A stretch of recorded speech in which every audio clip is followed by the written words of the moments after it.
चला तर अशी 3 in 1 भाजी कुणाकुणाला आवडते. मस्त पैकी असते 3 in 1 भाजी केलेली आहे आपण. फ्राय केलेला आहे पूर्ण.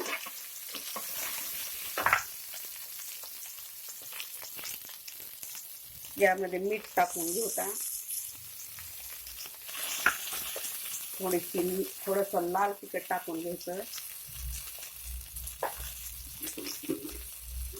आणि मॅगी मसाला टाकायचा. मॅगी मसाला आणि कोथिंबीरचं कूट, हे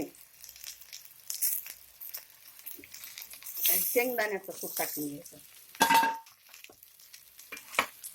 आणि मस्त पैकी असं तेलात तळून घ्यायचं. सुंदर अशी भाजी आपली 3 in 1 रेडी आहे. खाण्याला एवढी चविष्ट लागते ना, खूप चविष्ट अशी भाजी लागते.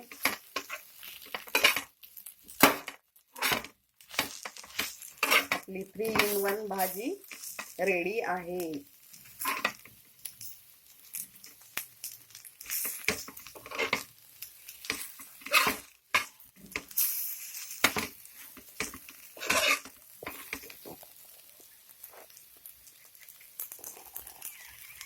धन्यवाद.